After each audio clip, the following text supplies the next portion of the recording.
Sir, sino po sila, sir? Nga pala siya, no? Ang Su-Conti. Oh, yan, Sir Zu, ano palang motor natin dala, boss? Sige po. Aerox version 2, 2022 model. Ito mukhang heavy na, heavy modified na. Concept ito, heavy modified. Heavy modified. Okay, syempre, Sir Zu, syempre shoutout tayo sa owner, of course, syempre, na itong... Ang may-ari pala nito, si Marvin Rosimo. Okay, yan. Yan, tropa natin. Yan. Yan, shoutout tayo na kay Boss Marvin. Okay, Boss Zu, syempre, very curious sa mga auto. Paano ba kayo nahilig sa pagmumotor, boss? Sige po. Well, lahat naman kami ng mga tropa ko, mahilig kami sa mga stand, sa mga low-ward, pero depende yan sa mga gusto mo eh. Kami kasi ako, stance ako, tapos yung friend namin si Marvin, gusto ko. Yung mga lumalabas unique na kaibang builds. Heavy na, sobrang heavy na.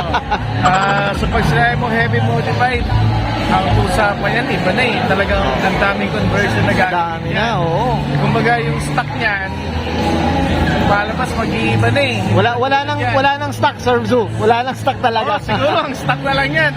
Lumalabas kaha na lang eh. Driver, boss, driver na lang ang stock.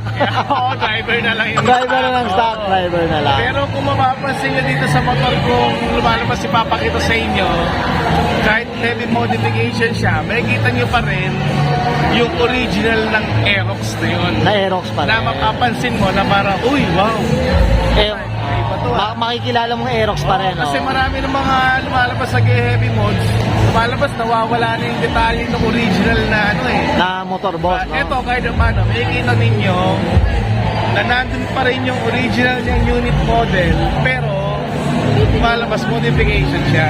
Yan, well said. Okay, Sir Zu, ako excited na ako, boss. Siyempre, check na natin itong Aerox na ito ni Boss Marvin. So, tara, check na natin. Sir Zu, usapang Aerox na tayo, boss. Ito, ano ba meron dito muna? Ito, kung mapapansin ninyo, naka-stock shock lang siya ng Aerox, pero so lumalabas pinaka-carbon to, forge. Tapos, ang kagandahan dito, naka-dual disc brake to. Naka-dual disc. Oo. So, dual yan. Na Brembo caliper, dual din po yan. Opo. Tapos, ang headlight din po niya, kung mapapansin nyo, hindi na siya sa stock. So, parang projector to eh, na headlight, na functional po yan. Yan. Tapos, yung fitment ng front fender niya is binago namin. So, ginawa namin yung fitment na parang lumalabas na ayon sa may mugs niya. Kuba, yakap, boss eh. At sa gulong, oo. Kumbaga, ito yung tinatawag na fitment eh. Fitment eh, no? Opo, then lumalabas. Para pinakarbon din namin yung dito niya para kahit paano bumagay. Oo, puro carbon na rin oo. Sa mga outer niya, so meron yung mga kinarbon at inner, ito lang. Okay. Yes, yan. Ito, Sir Zu, usapang kulay pala. Anong kulay pala na ito? Ang pagkakaalam ko dito is na-repaint na to eh. May orange siya, pero naghahalo siya na parang magenta pagka naaninagan siya ng... Ay, oo, yan mo. So, kung mapapansin mo, namumula, namumula. Yes, sir. Mapapansin mo. Then, naka-dual brake master din siya. Na Brembo. Same din nito. Na-functional din po yan. Functional yan. Ito, boss, usapang ito may sounds na eh, no? Oo. Grabe na. Ito ang masakit. Okay, sige, boss. Kasi ang hirap gumawa nito. Kasi nag-fiber pa dito. Pero kung mapapansin mo naman, yung pagkaka-fiber niya smooth. Hindi yan lumalabas, walang mga kanto-kanto. So pina-repaint na rin namin. Ang speaker, in-upgrade namin. Kasi dati, hindi ganyan ang speaker nito nung unang dala sa amin ito. Ito pa kagandahan. Nag-head unit kami, na touchscreen na rin yung head unit namin.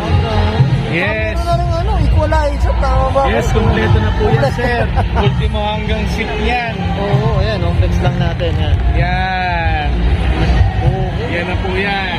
Category 7 pa pala. Oo, tas ito ko po, pinaka-custom na namin yan.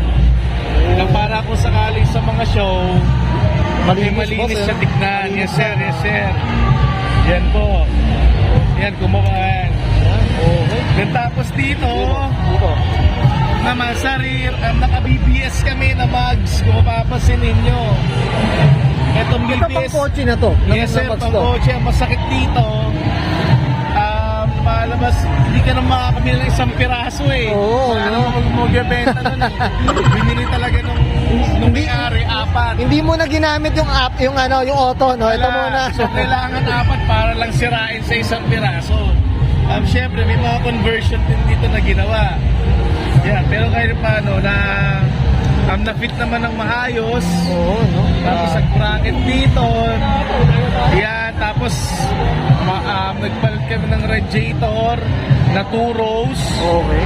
para kahit papano mas maganda tingnan. Ito, boss, ano pala tong parang goma dito, boss? Ano ba yan? Ang tawag dyan, airbag. Airbag to. Ayan. Hindi to nagkakalayo sa mga air suspension, sa mga motor na naka-air cylinder. Ito airbag. Ang gamit dito, pang kotse na to. Ito yung mga ginagamit sa mga sakyan na to eh. Okay. Airbag na po ang tawag Airbag dyan. na. Yes sir. Dati may fire extinguisher ka ba dito, boss? Hindi, yung fire extinguisher na yan, ayun yung air tank. Ayun yung, so ayun yung tawag namin, kumbaga sa pondo, ayun yung nagsusupply Ito yung ng hangin nagsusupply. para magbigay ng hangin sa rear at front. So, okay. Yes sir. Yan. Siyempre, mamaya, Sir Zu, ano tayo, sample tayo dyan, no? Sample tayo. Sample tayo dyan, boss. Ito, Tapos ito, nagpalit din tayo ng malaking air filter. Yan, in-installan na rin natin ang sampo hose. Naglagay tayo dito ng air filter. Tapos kung mapapansin nyo dito, ito yung engine support. Nag-extend tayo ng engine support para humaba, lumapad siya. Kasi parang heavy modification to, pero parang stance pa rin yung datingan niya. Oo, no? So, parang extending nga siya, boss. Yes sir, opo, Extended. opo, yan. So, ayun yung mga Grabe, Diyos ko, na no? binild namin. Nag-carbon din dito sa mga Ito, Sir Zu, syempre yung owner, ano ba, hindi na ginagamit, hindi na ba, bawal nang, Hindi sir. Ang sabi nila, kung sakali, pang show lang naman yung mga ganyan. Pero sir, hindi. Pwede siya yung pang daily. pwede pamalengke. Pwede pang daily actually. Pamalengke, boss, pamalengke. Tapos yung mga tay-tay nga or mga stance, ang ninipis ng gulong eh. So what more itong mga malalaki. Malalaki naman eh, no? Diyos ko. Wala rin problema yan sa hagod niya. Okay na okay siya talaga. Okay. Yes. Diyos ko, busog na busog, no? Yung mga ka-auto. Okay, okay ka na, busog. Dito sa ano natin, syempre sample na tayo ng ano natin. Yes, yung sample airbag natin. No? Airplane niya, air display niya. Okay, so... Sample natin para makita nila na functional talaga. Yan, okay. So tara, check na natin. Okay, Sir Zu, usapang sample tayo, syempre. Sige. So, sample tayo sa harap muna, boss. Tama ba? Harap muna. So, Sige. papakita ko yung yung front plane niya sa harap. Okay. Yan, mga ka-auto. Air down. Ito, gaano kataas yung tinataas niya, boss Zu? Ilang inches ba yan? Ayan na yung taas niya. Kung mapapansin mo, may clearance na. At hindi pa natin na-air up yung likod. So, pag in-air up pa natin yung likod, mas tataas pa yan. Tataas pa, no? Oo.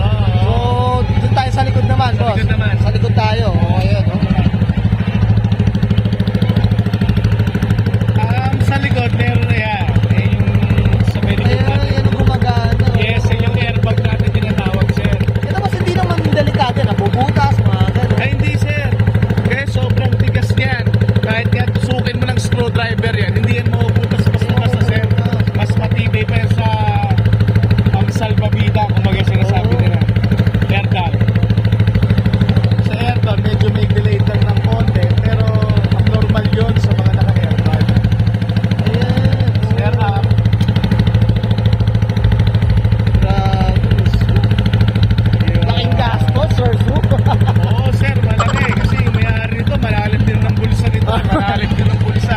Sana all, no? Sana all. Bibiro, oo, Oo. sana all talaga. Kasi kung makikita mo naman, pag sa unang tingin pa lang, Heavy, ang heavy sakit na. na eh. Oo, heavy talaga, Pero heavy. feeling ko sa mga moderate na gusto, kakayanin nila ang Kakayanin. gastos. Kasi yung builder namin, hindi naman ganun. Hindi Oo. naman siya ganun kasakit maningil. Ayun, Shoutout nga pala sa builder namin, si Kitty Works. Yan, syempre, usapang Yan, shoutout na kita. rin tayo, Boss Zu. Syempre, ano tayo, pasalamat na tayo, boss.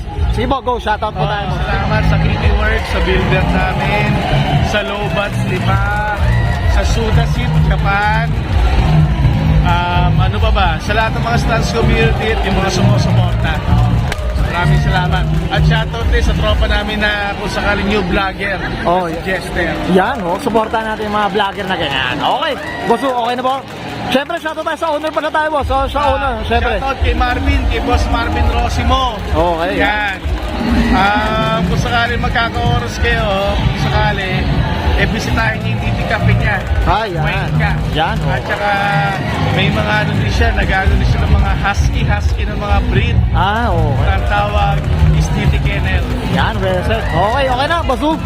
Okay, so guys, subscribe ka na and Sir Zoo Ponti. Siyempre, representative of 2022 Yamaha Aerox version 2. Usapang heavy. Modified tayo mga kapal. This is Auto Culture.